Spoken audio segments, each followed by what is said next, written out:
Vamos orar? Pai, obrigado porque nesta manhã o Senhor já nos deu o privilégio de celebrarmos a ceia, relembrarmos o teu sacrifício, o sacrifício de Jesus, fruto do teu amor por nós, e participarmos, ó Deus, dessa comunhão preciosa, única que temos em Cristo, como teu povo, como tua igreja. Obrigado também por mais uma vez nos dares a oportunidade de estar aqui para refletirmos sobre a tua palavra relacionada a questões tão importantes e tão presentes nos nossos dias, que nos desafiam muito, ó Deus, especialmente a buscarmos depender do Senhor e, na dependência do Senhor, sabermos lidar, ó Deus, com tantas questões problemáticas dos nossos dias. Obrigado, porque não apenas somos teus filhos, mas também somos teus servos. E como instrumentos nas tuas mãos, é a nós, Senhor, a cada um de nós, como indivíduos, como igreja, que o Senhor quer usar para levar a esperança de libertação que existe tão somente no poder do Evangelho de Jesus. Abençoa a nós aqui, a cada professor em cada classe, a pregação da tua palavra. Nós clamamos por isso, Deus, em nome de Jesus. Amém. Muito bem, chegamos à nossa quinta aula. E nesta quinta aula nós vamos iniciar a consideração sobre alguns temas específicos dentro da área de aconselhamento bíblico. Então podemos chamá-los de desvios. Vamos considerar a questão da pornografia, do adultério e, na última aula, a questão da homossexualidade. Talvez sejam os assuntos mais bombando na nossa sociedade hoje, na nossa cultura, e os que mais desafiam a igreja para que ela se poste, para que ela se apresente, para que ela saiba se defender, mas sobretudo levar a esperança que há em Jesus Cristo para cada uma dessas questões, e realmente há esperança, né? O Evangelho tem poder para transformar o homem e libertá-lo de qualquer escravização, qualquer que seja, né? Pelo poder purificador da palavra e o poder transformador do Espírito Santo. Nós já consideramos que, por causa da queda, o homem se desviou de Deus e, consequentemente, ele sofre as consequências desse afastamento ao ter deliberadamente experimentado e buscado e aceitado algumas mudanças na sua própria vida. A primeira delas, à luz daquilo que Paulo nos ensina no primeiro capítulo da carta aos Romanos, é que o homem trocou a glória de Deus pela idolatria. Então ele se curva, ele se prostra para satisfazer os seus desejos, aos seus próprios desejos, e deixa de lado a glória de Deus, que é exatamente aquilo que poderia satisfazer os seus anseios, ou levá-los a uma condição de adoração pura, sincera, não dividida em relação aos seus desejos. Nós vimos também que aconteceu uma outra mudança. E essa é bastante significativa, porque quando nós pensamos em desvios dos nossos dias na área da moralidade e sexualidade, esses desvios acontecem porque a verdade foi trocada pela mentira. Então, seria uma total incoerência a igreja, que deve ser o baluarte da verdade, ela aceitar as mentiras dos nossos dias, se conformando a essas mentiras no seu dia a dia. Então, passo a passo, Paulo declara que Deus entregou os homens à imundícia, a catarsia, a palavra, uma palavra associada à imoralidade sexual. Deus os entregou, uma vez que eles trocaram a glória de Deus pela idolatria, que eles escolheram a mentira em lugar da verdade, o próprio Deus os entregou. Mas a terceira mudança que nós vimos é então que eles abandonaram as relações naturais, ou héteros, por relações com pessoas do mesmo sexo. E Paulo ilustra isto desta forma: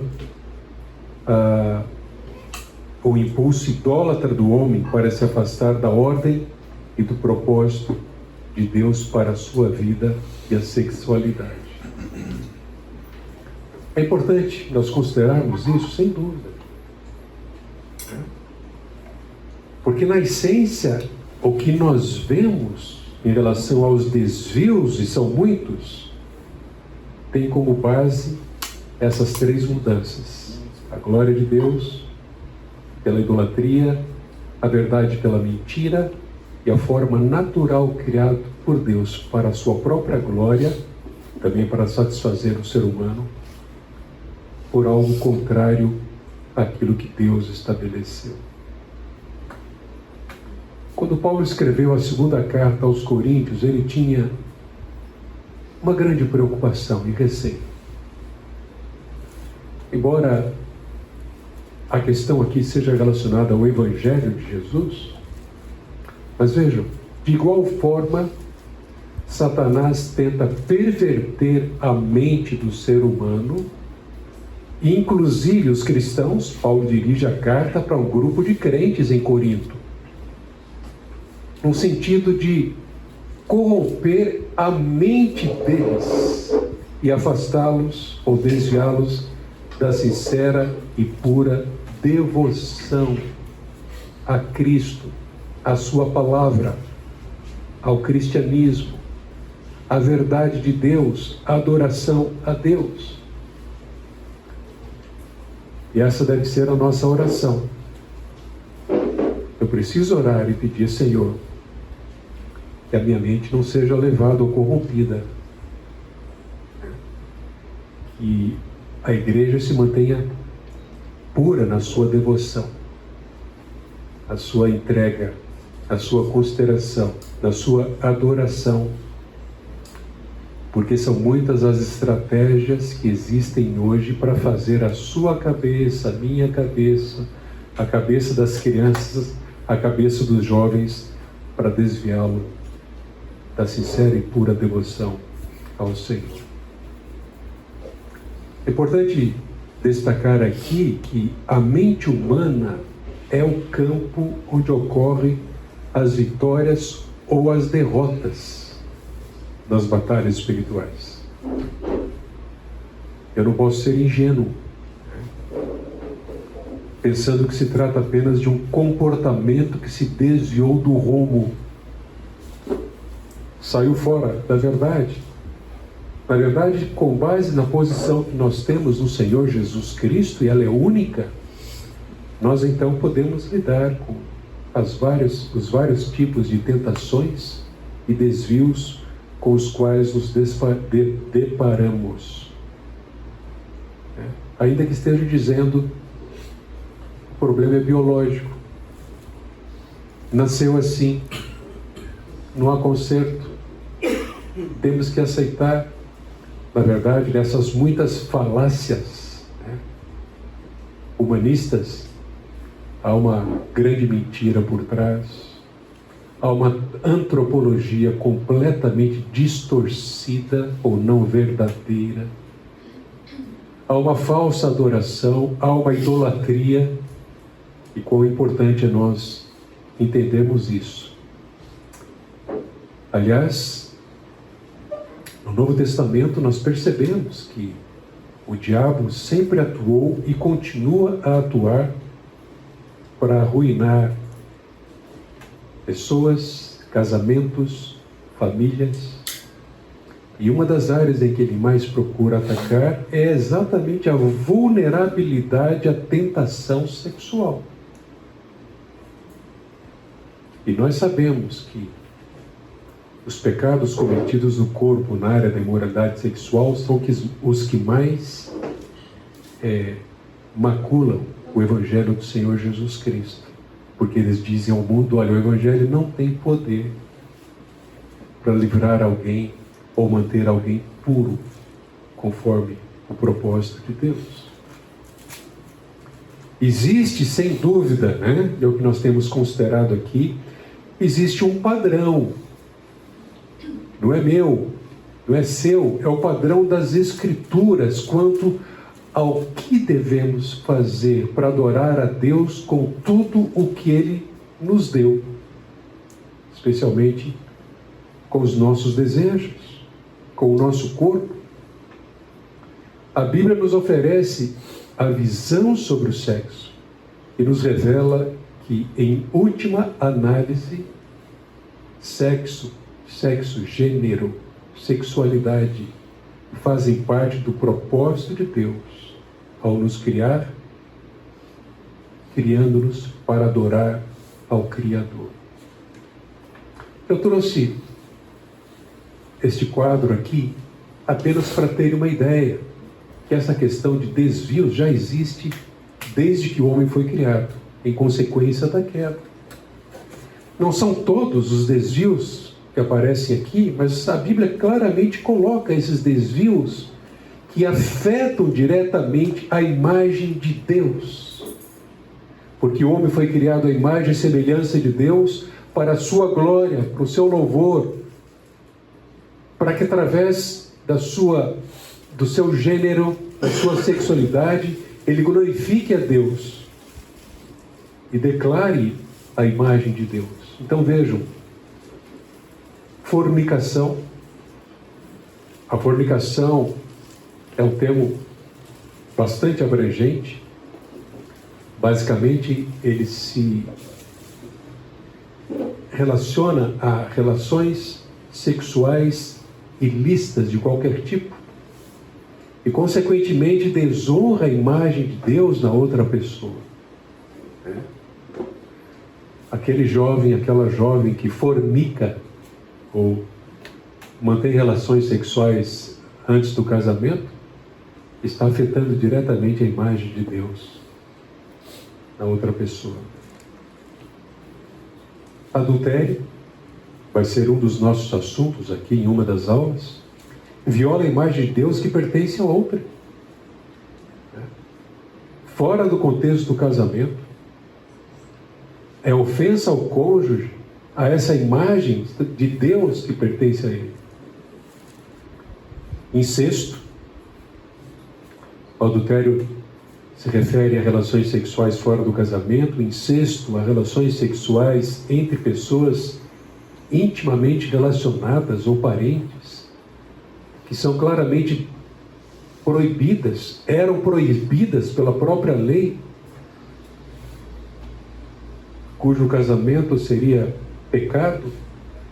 Qual é o problema aqui? Viola a imagem de Deus por unir duas expressões próximas.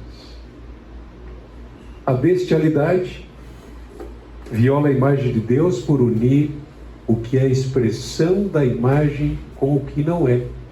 Ou seja, animais, contato sexual com animais. E por fim, a homossexualidade. Qual é o problema aqui? Nós veremos isso de uma forma mais clara.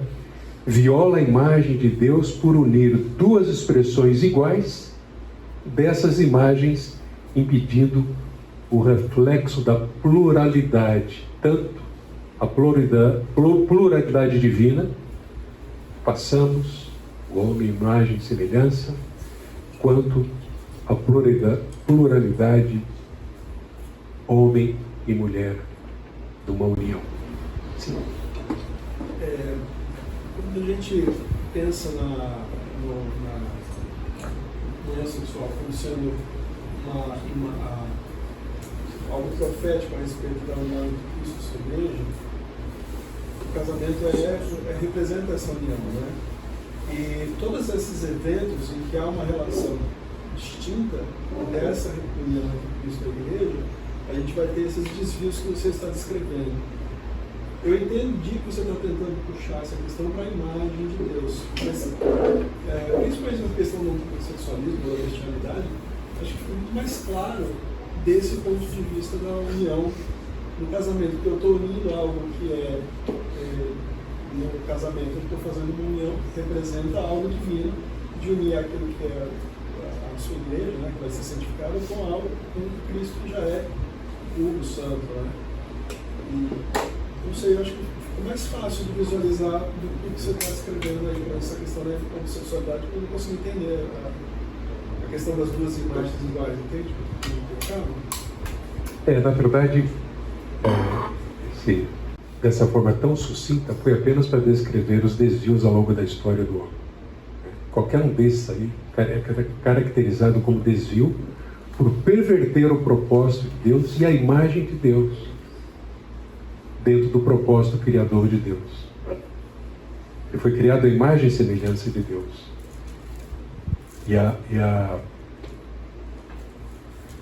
O espalhar essa imagem está relacionado ao conservar-se íntegro na sexualidade, ou desfrute da sexualidade.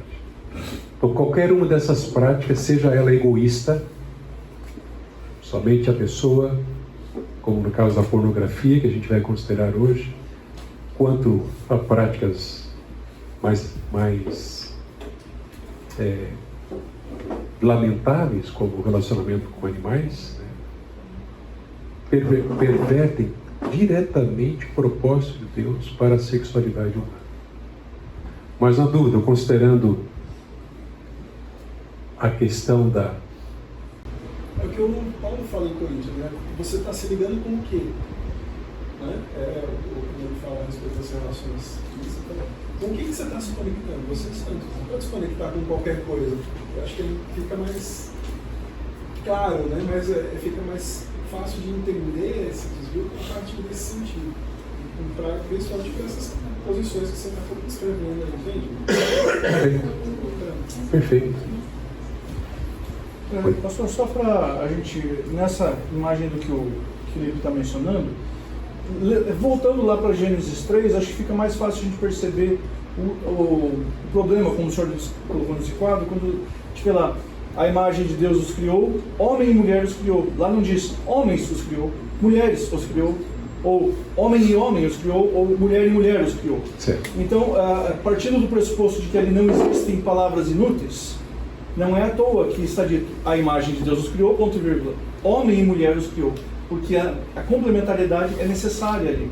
E por isso que haveria então esse problema, tal como o senhor colocou no quadro. Perfeito. Gênero claramente definido e definido com propósito.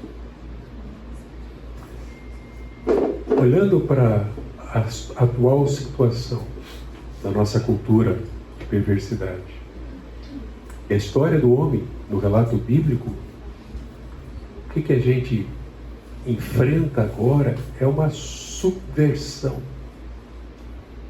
de instituições fundamentais, como família, gênero, casamento. Então, há uma subversão de categorizações. O que é casamento hoje? O que é gênero? Há uma variedade enorme. A questão é que, nessa aceitação, por conta da troca da mentira pela verdade, da adoração à glória de Deus, pela idolatria, e a mudança de práticas naturais por outras contrárias à natureza, tudo pode ser mudado. Tudo é relativo, nada é fixo. Então se rejeita essa ideia de que é assim. Esta é a verdade.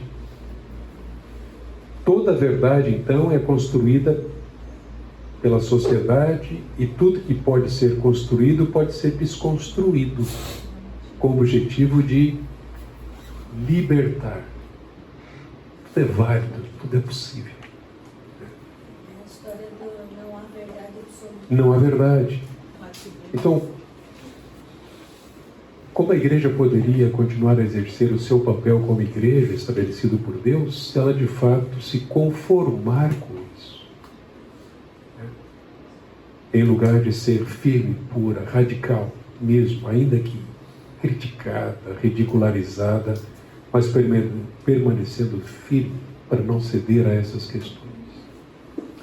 O mundo então distorce ou ignora o ensino bíblico sobre as relações sexuais. E eu gostaria de considerar um pouco, ainda que por pouco tempo, de uma forma sucinta, que aquilo que acontece hoje acontece simplesmente por acontecer, sem que haja alguém, ou forças, ou poderes, ou muito dinheiro, mexendo os pauzinhos para que aconteça através de estratégias muito bem orquestradas. Uma delas é a estratégia psicológica. Sexualidade é assunto de orientação autoconsciente, em que se busca autonomia, autogratificação, autoestima é muito importante, autorrealização. Então são valores considerados hoje nessa cultura, que está dizendo isso às pessoas que se apresentam aos profissionais ou não, mas para resolver as suas questões. Então não é difícil alguém buscando se livrar de um hábito escravizador na área da sexualidade ser aconselhado a simplesmente administrar isso. Mas há uma escravização que tem trazido consequências negativas na vida da pessoa. Mas percebe? Então vamos abrandar, mas jamais considerar isso como desvio, como pecado, como problema que exige uma total libertação da pessoa. Estratégia médica. O que eu quero colocar aqui é que tudo aquilo que pode ser psicologizado pode ser medicado. Problema como a homossexualidade. Antigamente constava do livro DSM, o livro de estudos na área da psiquiatria. Entretanto, não consta mais, foi removido. Por quê? Porque agora passou a ser algo normal, aceito pela sociedade. Tolerante. Aliás, o que não se tolera é a opinião daquele que diz que a homossexualidade é desvio, é problema.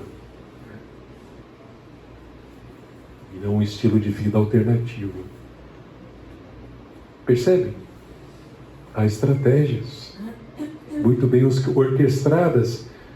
Estratégia política, temos visto isso à torta e à direita. Todos os dias nós vemos leis, PECs sendo propostas exatamente para que se aceite esses desvios, o que eles nem consideram desvio. De certa forma, ela encontra ainda resistência numa cultura como a nossa, porque a nossa cultura ainda deseja manter um determinado padrão do que era normal. O novo normal tem a ver com aquilo que se pratica, ou que a maioria aceita. Então, o que é comum passa a ser o normal, desde que se é aceito pela sociedade. Estratégia legal. O que nós vemos, de uma forma muito forte, é uma usurpação judicial da política para aprovação de leis,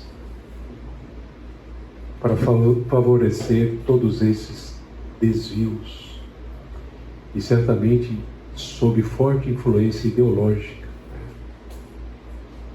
Mas existe também a estratégia educacional. Os pais precisam estar ligados, antenados, porque ela acontece de forma muito bem orquestradas, através de pessoas que foram catequizadas e orientadas para que realmente façam isso. através de uma aula de geografia, de história ou de qualquer outra.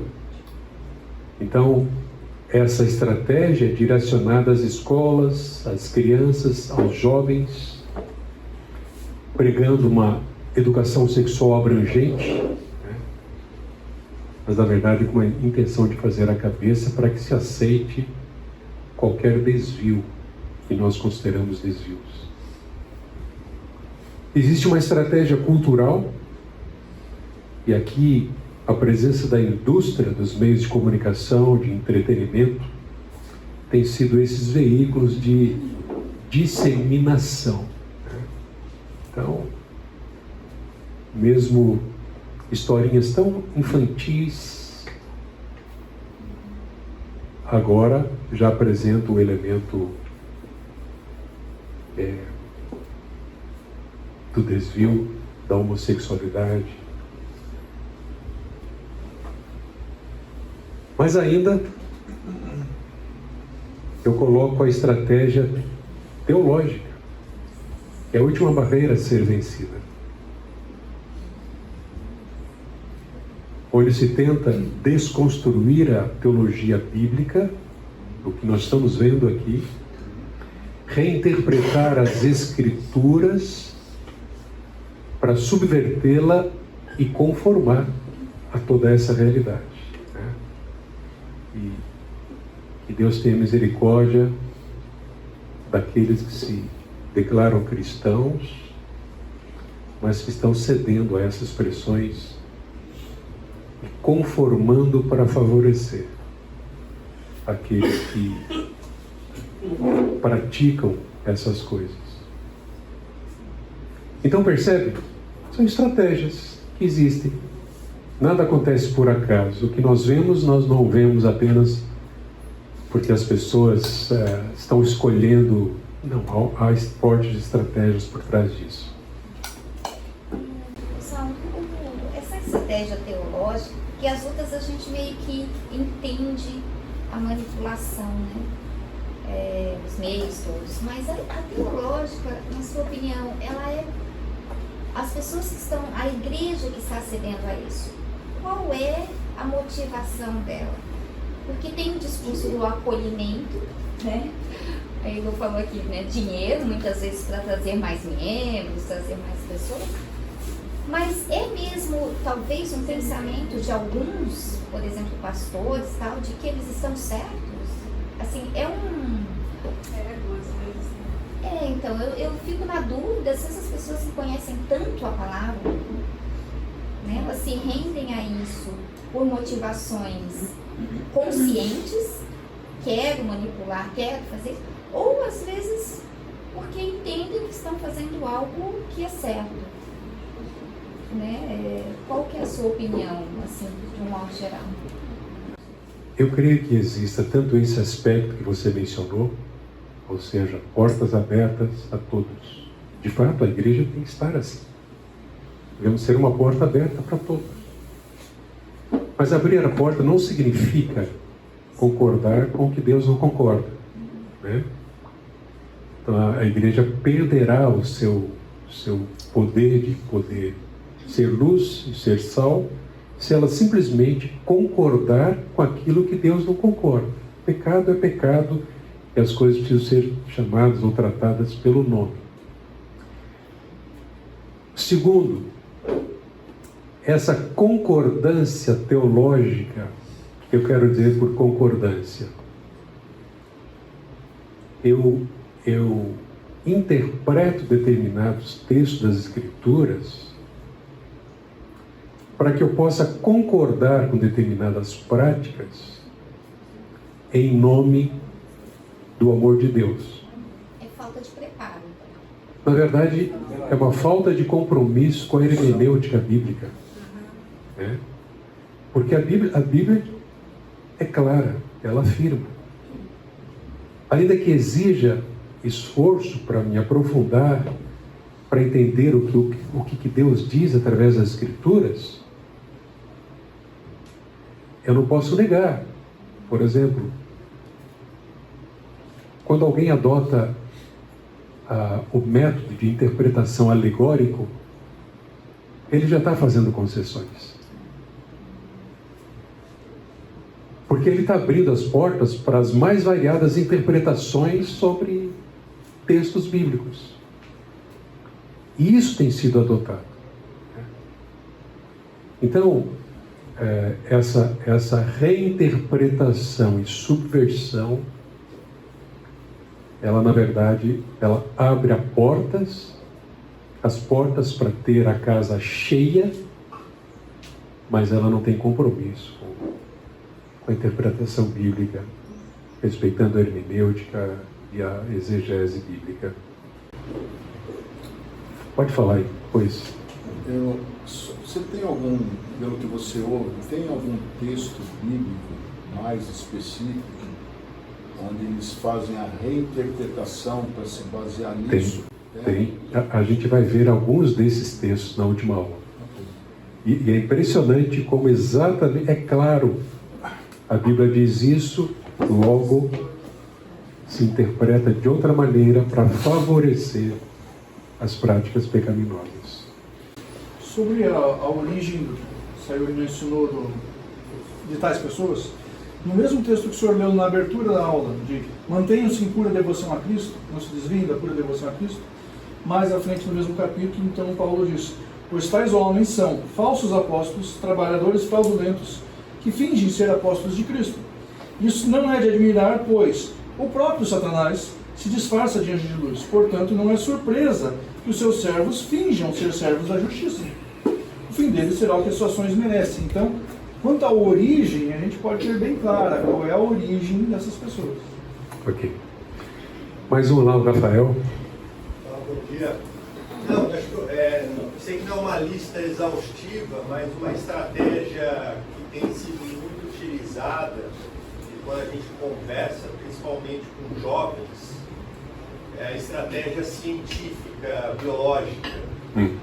Cada vez mais pesquisas sendo divulgadas sobre teorias que as coisas dos problemas sexuais são genéticos. Mas você sabe que ou a maioria desses artigos, quando você vai pegar para fazer uma leitura crítica, a amostra é pequena, Isso. os veículos são ruins, é cheio de bias. Então, na verdade, eles colocam assim, tem artigos que embasam, mas ele não cita o veículo, não cita a fonte. É uma estratégia educacional.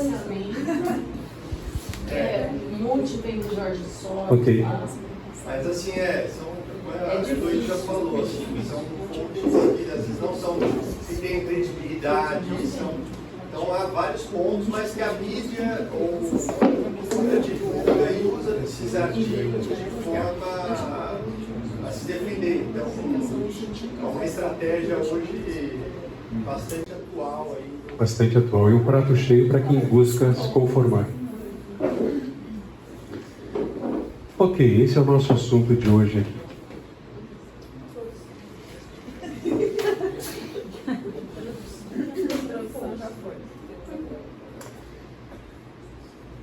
Eu li um artigo, e acho que é de uma fonte confiável, diz que o Brasil e as Filipinas são os maiores consumidores. No nosso caso, 65% dos homens e 35% das mulheres. Embora o número de mulheres venha aumentando ano após ano, dia após dia. O quanto nós estamos cientes e atentos para esse problema dentro da igreja do Senhor Jesus Cristo. A idade para a exposição às cenas pornográficas está diminuindo assustadoramente, cada vez mais cedo. As crianças estão acessando. Pais desatentos, ou pais que permitem, poucos se importam, e mal sabem do estrago que isso traz para a pessoa, para a família, para a igreja do Senhor Jesus Cristo. o David Paulson, ele diz que o problema da pornografia é uma expressão de uma guerra mais profunda pela lealdade e amor essencial ao coração. Então não é alguma coisa qualquer, não é simplesmente o corpo buscando se satisfazer. Há uma batalha sendo travada no coração pela lealdade desse coração. Eu quero falar um pouquinho da outra discussão, né, que você considera a interpretação. Eu acho que antes da própria interpretação existe também amores e afetos que estão relacionados também com a própria interpretação, né? Então, no momento em que a pessoa propõe a ter uma leitura bíblica que valide o comportamento, o desvio da sexualidade, existe um amor e um anseio para que esses desvios sejam atendidos pela interpretação, né? Eu acho que... Perfeito, bem lembrado, bem colocado. Sim, sem dúvida. Mas o que é a pornografia? A pornografia é uma fraude da verdadeira intimidade sexual, que é reservada exclusivamente para o casamento. A palavra tem origem em porneia, que é uma palavra grega, já vimos aqui, já consideramos, que é uma palavra usada no Novo Testamento para se referir à prática de relações sexuais ilícitas, moralidade ou à impureza sexual em geral. Nas Escrituras, a pornografia é fruto da carne, procede do coração pecaminoso, é uma ameaça à pureza sexual e moral, e todo crente, todo cristão é exortado a fugir dela, pois ela, inclusive, caracteriza alguém que não é filho de Deus, não tem herança no reino de Deus. Se a gente for ler no dicionário em português, Webster, ele define a pornografia como estimulação sexual através de literatura ou arte obscena. Mas é muito mais do que isso. Devemos encará-la como, sim, a busca e exposição a qualquer texto ou imagem que apela para os desejos sexuais de uma pessoa fora da intimidade do casamento, e é algo que estimula tremendamente a lascívia ou os desejos sexuais sensuais pecaminosos. E eu queria trazer aqui, e isso é muito interessante, alguns argumentos sociais. A própria sociedade vê problemas naquele que está escravizado à pornografia. Então vejam, ela estimula agressão e violência entre pessoas. Basicamente porque ela destrói os relacionamentos e por ser extremamente egoísta. Além disso, o argumento de que ela cria um tipo de comportamento animal, por provocar excitabilidade em todas as condições químicas, mas sem poder expressar as emoções, então é algo animal. Não há afeto, não há a outra pessoa envolvida. Outro argumento é que afeta o aspecto neuropsíquico, e aqui temos um médico que pode nos ajudar, mas a anotação que eu fiz é o seguinte: é uma prática que perturba todo o processo de cognição e saúde. Faz o cérebro, hemisfério direito, interromper a transferência adequada de sinais de um lado para o outro. Tá certo, doutor? A pornografia hoje é considerada um hábito escravizador, como qualquer uso de droga. Como qualquer droga. Até porque ela atua, do ponto de vista neurológico, numa parte do cérebro que está diretamente envolvida com um sistema de mediadores químicos que tem a ver com dopamina, serotonina, onde cocaína, heroína. Então é como uma droga. Escraviza, cria dependência como a das drogas. Não, apesar de não ser químico, cria uma dependência neurológica. neurológica. Desencadeia substâncias químicas naturais, como ele disse, endorfinas, testosterona, etc. Endorfinas, serotonina, que são os princípios Serotonina. que tem a ver com prazer, com a recompensa, com a... Está relacionada com outros crimes. Pesquisas apontam assédio, abuso, estupro, abuso infantil, abuso do cônjuge, homicídio. E essa lista é extensa. Vamos parar por aqui, depois a gente continua. Na lista de argumentos sociais contra, produz famílias disfuncionais, porque tal prática, por exemplo, rompe a confiança e a intimidade do casal, cultiva a mentira, a fraude. Como isso está presente. Lidando com alguns casos, a mentira é algo muito presente, muito forte na vida de alguém que está escravizado pela pornografia. Isso detona o relacionamento do casal. Permite que a disfuncionalidade seja a norma, torna a pessoa insensível, ainda que ela não pratique outras perversões, ela prova isso. Alimentar-se de fantasias sexuais leva a comportamentos anormais. Começa com uma imagem que vai alimentando o desejo, a cobiça é concebida, alimentada, só que busca-se desejo, na verdade, busca-se sensações cada vez mais fortes, e a coisa continua. E veja, nessa pegada vai levar a pessoa ou a um prostíbulo ou a uma prostituta a sair simplesmente das imagens para algo mais grave, mais profundo. Inibe namoro. Eu creio que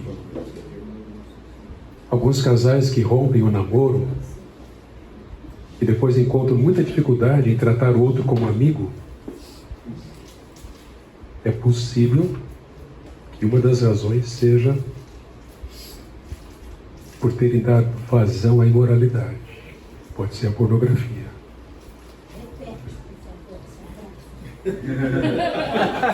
Oi? Estou pensando no casal que rompeu o namoro e depois eles nem conseguem se comunicar um com o outro. Possivelmente eles deram vazão a práticas imorais, pode ser a pornografia no tempo de namoro, que faz com que o jovem não trate a mulher com respeito, ou vice-versa, ela não trata o jovem com respeito. Então afeta relacionamentos, seja casado ou solteiro. Impõe restrições financeiras à sociedade, porque é o negócio que mais cresce no mundo, gerando bilhões. Leva à degradação da atividade sexual, que é contrário à natureza, ao que Deus estabeleceu, porque se propõe a estimular encontros fantásticos, mas leva a contatos degradantes. E os donos dessa indústria exploram exatamente isso, promovem promiscuidade, tentando levar as pessoas a separar fantasias da vida real. Mas, na verdade, o que tem por detrás disso? Opa, vamos lucrar. Quanto mais, melhor. Se falar dos próprios envolvidos. Né? Sem falar dos próprios envolvidos. Gente, vocês sabiam que 58% dos divórcios acontece por causa da pornografia? São estatísticas, dados estatísticos. Há um livro muito interessante do Brad Hembrecht, que é Pornografia é Justificativa Bíblica para o Divórcio.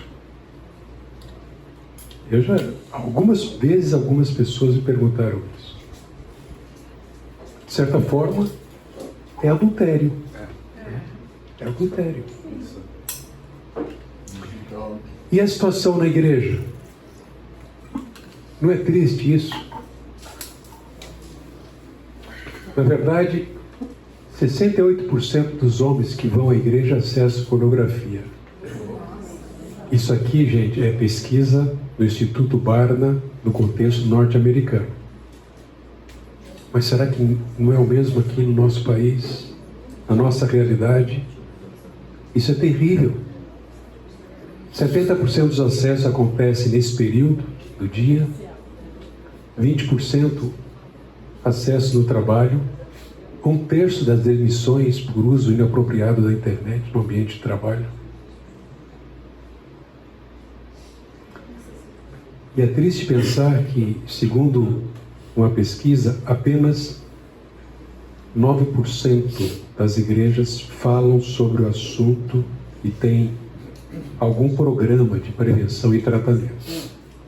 Não é triste isso? A Bíblia fala tanto dessas questões. Esse tipo de comportamento atinge tantas crianças na escola. Eu tô fora da sala de aula já tem 16 anos. Mas o pai acha que ele está ali acessando e a criança pequena de 4 ou 5 anos está sentada e não está vendo. Vai do lado do computador, ele não se importa de estar. Porque acha que a criança ela não entende. Ela não tem malícia, não está entendendo. Só que a criança na escola acaba repetindo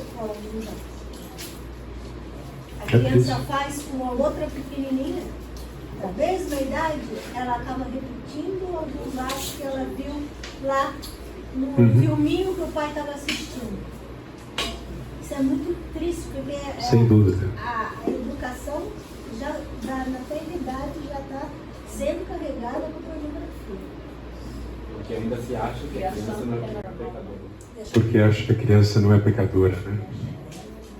76% dos jovens de 18 a 24, 49% têm amigos que acessam regularmente, 33% das mulheres de 13 a 24 anos. São alguns números apenas.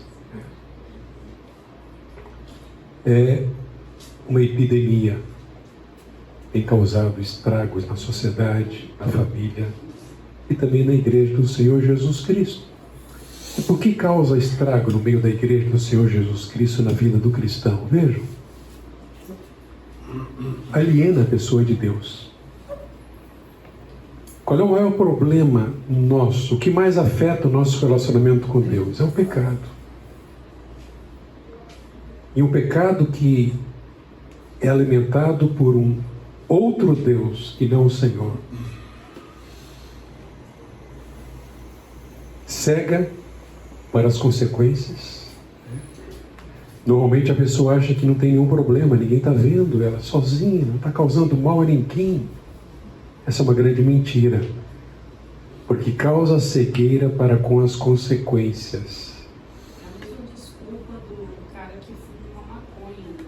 Exatamente. Ele esquece que por trás daquilo tem uma indústria sendo alimentada. Eu vou colocar aqui. Cria expectativas irrealistas, distorção sobre o sexo. O sexo é belo, criado por Deus com propósito. Nunca satisfaz ou sacia a fome. Gera culpa, porque é impossível que um cristão genuíno fique tranquilo. E se trata de uma batalha tremenda. A sexualidade saudável é obscurecida, a pessoa tende a se isolar, evita relacionamentos, Relacionamento e casamento são ameaçados, 58%. Divórcios. A pessoa fica presa ao ciclo de autodestruição. Ela quer sair, mas não consegue. E a coisa puxa cada vez mais. Ela corre para lá para buscar se autogratificar. Torna a pessoa vulnerável à lascívia e a atos sexuais pecaminosos. Outro problema é que, ou consequência, que mascara a raiz do pecado. Vou fazer um comentário. Eu já tive aconselhando, inclusive na área do trabalho, né, um irmão da igreja da Nazareno, que foi lá comigo, deprimido, com medo de estar com uma doença, um HIV. E, na verdade... Vocês estão ouvindo lá? Fala mais alto. Acabou se virando um aconselhamento de uma pessoa, que é um irmão, que não é aqui da igreja, mas coincidentemente ele cruzou a minha vida, eu cruzei a vida dele, numa situação de consultório, num atendimento. Eu sou urologista, acabo atendendo, o cara foi lá para fazer uma avaliação, deprimido, você via que a pessoa estava mal, queria fazer uma avaliação de DST, porque estava levando uma vida promíscua. O cara era casado, 45 anos, crente, frequentava a igreja, e aí na história a vida sexual dele com a esposa totalmente quebrada, e por incrível que pareça, esse cara, ele, numa espiral descendente de querer mais prazer, é como se fosse uma droga, ele não sentia mais satisfação com a esposa, ele começou a ir em prostíbulo, para aí ele começou a ingerir cada vez mais quantidade de álcool. Olha como é que um pecado acabou numa situação dessa, sendo usuário de cocaína também, e aí ele acabou de descer para o buraco, até chegar ao ponto de que, para satisfazer os desejos dele, os desejos cobiçosos dele, e ter prazer, ele acabou tendo relações homossexuais. Primeiro de uma maneira ativa e depois ele foi passivo. E aí foi a gota d'água na vida dele, o cara estava no fundo do poço. E coincidentemente chegou lá e ele, por ser irmão, eu tive condição de abordar certas coisas com ele, e a gente continuou num aconselhamento aí por 1 ano juntos. Se libertou? E eu não sei hoje como é que tá, mas foi um processo, foi difícil. Ele não queria contar para a esposa aí teve que entrar e pegou alguém na Nazareno para poder acompanhar a esposa e tal, e aí eu não sei mais porque ele não voltou mais comigo, mas ficamos 1 ano, a cada 15 dias ele ia lá, a gente conversava fora da... Mas aonde que chegou o pecado inicial dele, inofensivo, né? De uma idolatria que levou a... Nunca é uma experiência neutra, uma grande mentira. A esposa não é afetada, os filhos, os pais, nunca é neutro. Transforma a mulher em objeto, ou o homem. Traz um prazer muito curto. A confiança é perdida. Quando essa pessoa, no contexto do casamento, normalmente descobre, né? Nunca é um pecado espontaneamente confessado. O outro descobre, o que é terrível. A primeira coisa que vai para o brejo é a confiança. Eu confio, mas precisa ser reconstruída. Permanece na mente. Pode estar sentado no banco da igreja cantando, mas a mente está lá. O coração está dividido. O Deus é outro. É uma porta aberta para todo tipo de pecado sexual. Alimenta a indústria, que foi dito. Promove a mentira. A pessoa fica presa a uma imagem. E, sendo cristão, fecha os lábios e o coração, né, para um genuíno e verdadeiro louvor a Deus. Então, há esperança para essa pessoa? Com certeza. a igreja deve se apresentar para que essas pessoas possam encontrar esperança e experimentar essa libertação através dos recursos da graça de Deus, pela palavra, do poder do Espírito, mas através das nossas vidas, como conselheiros e conselheiras bíblicos. A gente não pode, ao saber ou ao recebermos alguma solicitação de ajuda, ou mesmo tomarmos conhecimento de alguém que está envolvido numa prática pecaminosa, ignorar ou transferir para alguém que não tem capacidade para ajudar pessoas assim. A gente sempre fala isso aqui na aula de aconselhamento, nos nossos cursos, é que a igreja não pode delegar a sua responsabilidade a lobos. Ela é um instrumento de Deus. Ela tem a fonte para a transformação, o poder transformador. Então, cada cristão precisa estar consciente de que ele está numa batalha em que ele não pode negar a sua própria condição. Ele traz uma natureza pecaminosa. Ele não pode negar que ele ainda peca. Nós pecamos, ainda que não sejamos escravos do pecado, né? Ou possamos não estar abrigando aqui nenhum hábito escravizador pecaminoso nessa área, nós somos propensos a isso. Temos que estar conscientes disso para que possamos usar os recursos da graça de Deus. Como Paulo, que tinha plena noção dessa batalha travada dentro do seu coração. Eu sei que nada de bom habita em mim, isto é, em minha carne, porque tenho o desejo de fazer o que é bom, mas não consigo realizá-lo. Pois o que faço não é o bem que desejo, mas o mal que não quero fazer.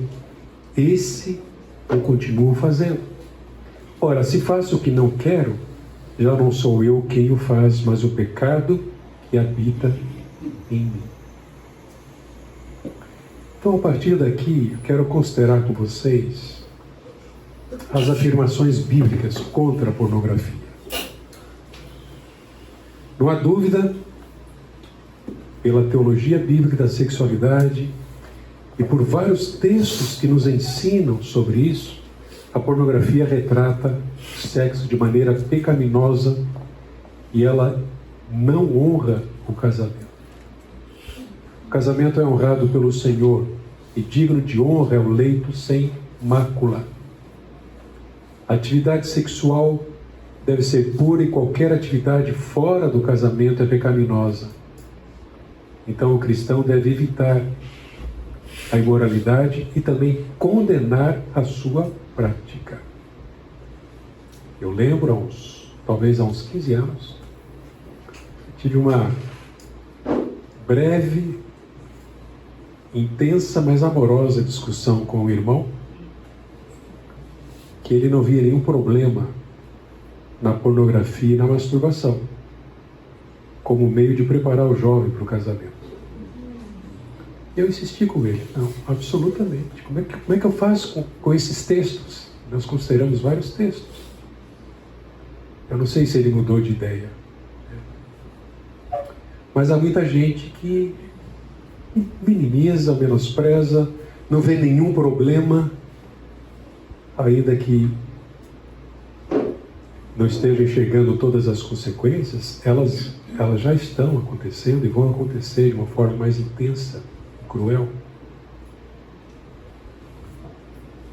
O autor de Hebreus diz: o casamento deve ser honrado por todos, o leito conjugal conservado puro, pois Deus julgará os imorais e os adúlteros. No Ministério de Aconselhamento, os casos que vêm até nós, normalmente são casos de pessoas casadas, grande maioria. Isso exige bastante para ajudar aquele irmão a se libertar do problema. e depois prover uma conselheira que pode ajudar a esposa a lidar com essa questão, no processo de culpa, tantas coisas importantes aí, mas para a igreja é um privilégio poder ministrar aqueles que precisam ser ministrados. Paulo diz aos Gálatas, se alguém for surpreendido em alguma falta, então vamos incluir aqui a pornografia. Não devemos ignorar, mas sim ir à pessoa com o propósito de ganhá-la, trazê-la de volta para Cristo. A pornografia cultua o adultério no coração. Vocês ouviram o que foi dito: não adulterarás. Estava prescrito na lei. O adultério era passivo de morte naqueles dias. Mas em Cristo Jesus, não basta pular a cerca, é mais do que isso. Qualquer que olhar para uma mulher para desejá-la já cometeu adultério com ela no seu coração. Por isso que, uma vez que a imoralidade sexual procede do coração, ela é tão ofensiva ao casamento quanto o pular a cerca, qualquer tipo de imoralidade sexual para uma pessoa casada. Jesus aqui, de fato, está chamando a atenção para a intenção do coração. O olhar, a segunda vez, o olhar com desejo é o mesmo que adulterar.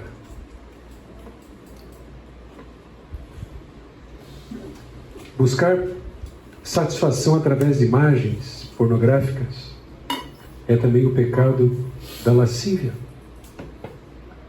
A pornografia sai do coração e torna impuro o homem.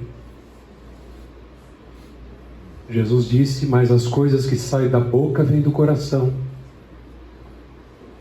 E são essas que tornam o homem impuro.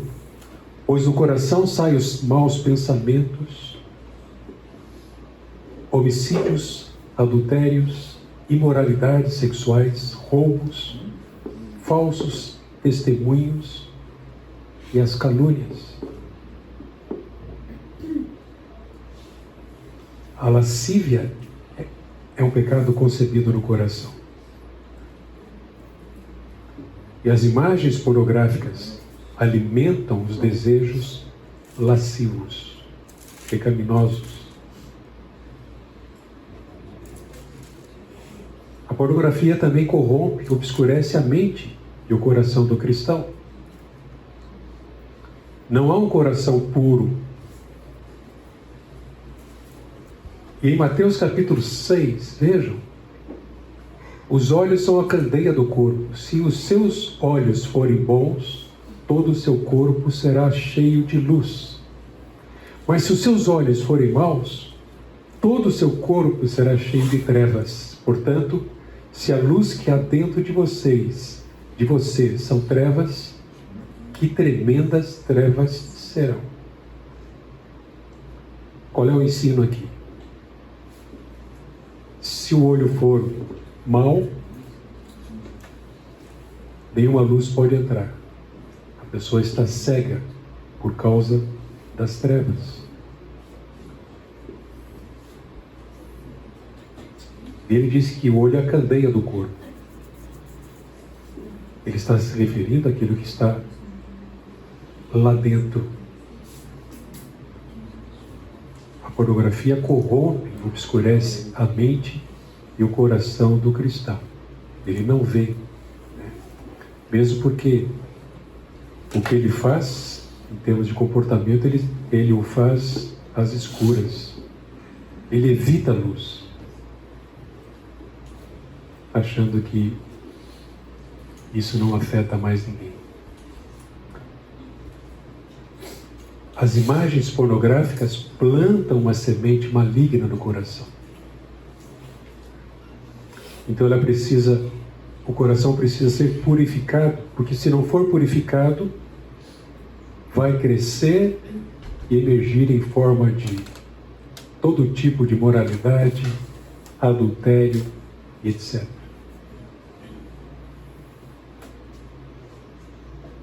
Eu trouxe esse texto aqui porque aqui Paulo faz referência a uma prática pecaminosa na igreja que estava sendo tolerada lá em Corinto.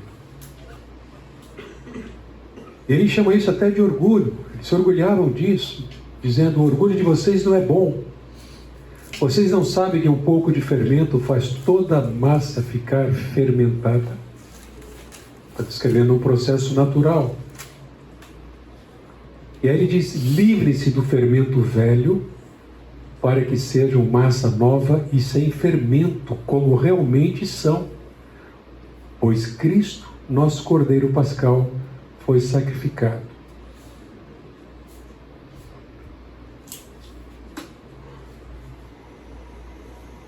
E Paulo está se referindo aqui às questões imorais sexuais.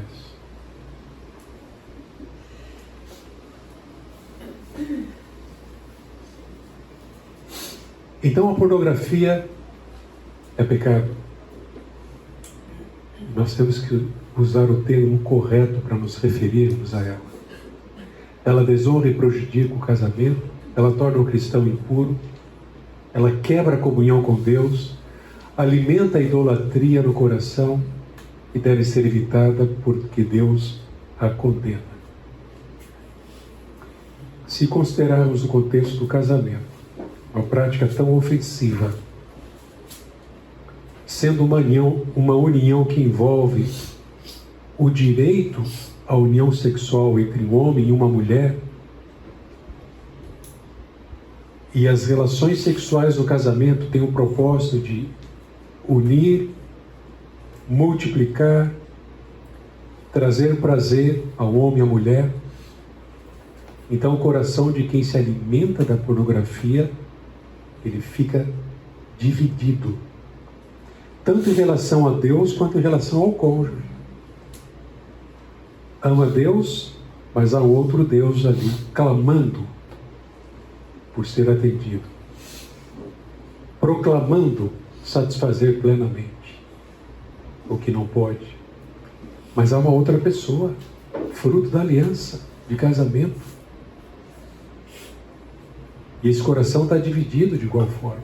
Consequentemente, está aberto a todo tipo de problema, inclusive o adultério, o divórcio e assim por diante. Porque em vez de serem consumidos pelo compromisso da aliança de casamento, são consumidos pelos desejos idólatras do coração. É mais importante. A Bíblia é clara, primeiramente, exortando o cristão a fugir da prostituição ou da impureza. E a forma que Paulo usa aqui para esse verbo fugir é a forma imperativa, mas indicando um ato habitual. Fujam, fujam sempre. Fujam hoje, amanhã e depois. Cuidado com a tela. Olha o que você ouve, o que você vê, fuja. Porque esse pecado tem um poder devastador de destruir o corpo. Ele diz: qualquer outro pecado que uma pessoa comete é fora do corpo, mas aquele que pratica a imoralidade peca contra o próprio corpo. Ou seja, há uma relação única aqui do pecado com o corpo. Então vejam, tomar o pecado, ou tomar o corpo, que é membro de Cristo, é templo do Espírito, e colocá-lo numa união ou prática imoral que arruína o próprio corpo, é incompatível, é incoerente. Além disso, por que aquele que pratica imoralidade peca contra o próprio corpo? Porque o apetite sexual surge de dentro do corpo. O beber, comer, a glutonaria, a embriaguez estão fora. Mas esse apetite sai do coração, ele surge dentro do corpo, é alimentado no próprio coração. E alguns coríntios achavam que a cobiça física não podia afetar a personalidade da pessoa. Tentavam separar uma coisa da outra. Mas Paulo retruca, dizendo que todo que comete fornicação está cometendo ofensa contra a sua própria personalidade. Porque não é possível separar uma coisa da outra. Ele vai dizer aos Coríntios, no capítulo 6, versículo 12: todas as coisas me são lícitas, mas nem todas convêm. Todas as coisas me são lícitas, mas eu não me deixarei dominar por nenhuma delas. Uma questão bem presente na pornografia é o domínio, é o controle que a prática pecaminosa exerce sobre a vida da pessoa. O que Paulo propõe é a liberdade e não a escravidão, uma vez que nós já fomos crucificados com Cristo e ressuscitamos com Ele para a novidade de vida. Então, o preço por abusar da liberdade, da graça, pode ser muito alto. Como diziam, já que a graça de Deus é poderosa, suficiente, sempre presente, qual o problema se eu pecar? A graça está disponível.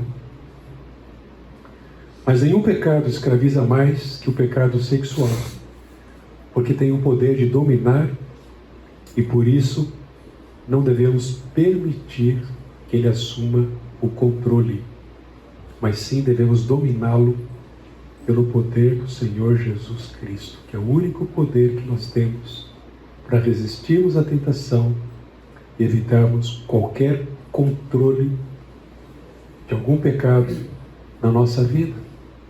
Mas no verso 13, notem, o corpo não é para a impureza, mas para o Senhor, e o Senhor para o corpo. Então, aqueles irmãos nossos, os coríntios, eles poderiam estar pensando que o sexo era uma questão simplesmente biológica, como o ato de comer. Havia uma ideia do dualismo, né? Pregando que o que se fazia com o corpo não podia ser evitado, mas também não tinha nenhuma importância. Isso estava sendo usado para justificar o quê? A imoralidade. Interessante que cada época tem a sua racionalização. Isso. Para tentar justificar, eu quero fazer isso e eu vou fazer por causa de, complete com o que te agradar, né? Sempre assim. É o homem tentando justificar, enganando a si mesmo, porque ele nega o pecado. É um mentiroso, porque ele peca. No versículo 15, ele diz: vocês não sabem que os seus corpos são membros de Cristo? Tomarei eu os membros de Cristo e os unirei a uma prostituta? De maneira nenhuma. Essa expressão aqui é fortíssima no grego. Ela só aparece aqui. Ou seja, seria um absurdo, jamais, de modo algum, dada a sua incoerência. O corpo do cristão pertence a Cristo. E quando o cristão comete pecado sexual, ele está ligando Cristo a uma prostituta, cometendo o pecado de prostituição, que Deus condena tão claramente nas Escrituras. Isso porque a vontade dele, como nós já vimos nesse texto, é a nossa santificação. Que vos abstenhais da prostituição. Não. Se a prostituição começa no coração, a santificação de um comportamento pecaminoso exige a purificação desse coração. Não há santificação comportamental sem que haja purificação interior do coração. Por isso que os 12 passos dos AA podem ser uma ferramenta que de alguma forma auxilia, mas não liberta da escravidão, exatamente porque não considera que o vício nasce no coração. E, meus irmãos, as Escrituras contêm tudo o que nós precisamos para sermos santos, santificados. Ainda que, por enquanto Jesus não voltar, tenhamos que lutar contra o pecado, através das Escrituras nós temos tudo o que precisamos para uma vida piedosa, para fazermos a vontade de Deus, que é a nossa santificação, em todo o nosso procedimento. Pessoal, se me permite, talvez contribuir um pouco, essa questão dos 12 passos, existe uma visão hoje que chama Celebrando a Recuperação, não sei se você já ouviu falar. Eu já ouvi. Que utiliza os 12 passos, aplicando textos-chave das Escrituras, e auxiliam de uma certa forma essa visão, aplicando os passos, mas convergindo para as Escrituras, né? Tentando trabalhar o coração pecaminoso com essas aplicações, né? Eu não sei, assim, ao certo, se de fato eles olham para o coração pecaminoso, na essência, enfim, mas existe essa roupagem bíblica, né? Tem algumas igrejas até que, não sei da sua experiência. Eu tenho algum conhecimento, conheço igrejas que praticam isso, eu tenho reservas. Primeiro, porque se pratica terapia de grupo, ou se trata o indivíduo. Segundo, porque ela traz esses conceitos e princípios, que são válidos, seculares, para dentro da Bíblia. E não o contrário, né? E não trata devidamente o coração da pessoa. Um dos elementos, por exemplo, é explorar muito o fato da pessoa ser amada por Deus. Ela pode deixar o vício, sim, sem dúvida. Mas há limitações quanto a diagnosticar as raízes desse coração viciado. O que levou, o que tem contribuído, né? Para ajudar a pessoa a se libertar disso, assim, tratar das raízes para que, uma vez mudado o coração, o comportamento também mude. E, obviamente, a centralidade de Cristo é o que mais importa aí. Bem, eu não consegui terminar essa aula, mas eu já imaginava isso. Na próxima aula nós vamos então entrar naquilo que poderia ser o aconselhamento bíblico prático. Como ajudar alguém a vencer o hábito da pornografia. Tá bom? Querido Deus, obrigado por esse tempo. Mantém-nos, ó Deus, íntegros. Não nos deixes cair em tentação. Livra-nos do mal, do maligno. Ajuda-nos, ó Deus, para que de fato possamos perseguir a cada dia a santificação. Não queremos ser mentirosos, enganando a nós mesmos, crendo que não pecamos ou que já estamos vacinados contra isso. Pelo contrário, ó Deus, há uma batalha em cada um de nós e graças a Deus, porque essa batalha é vencida pelo poder de Jesus. Então é a Ele que nos sujeitamos e imploramos, por favor, para que como teus filhos, filhas, sejamos íntegros de coração, não dados a nenhuma prática pecaminosa, mas, ó Deus, glorificando o teu nome, perseguindo a santificação. Abençoa-nos ao longo desse dia. Nós somos gratos por tudo, em nome de Jesus. Amém. Pai. Amém.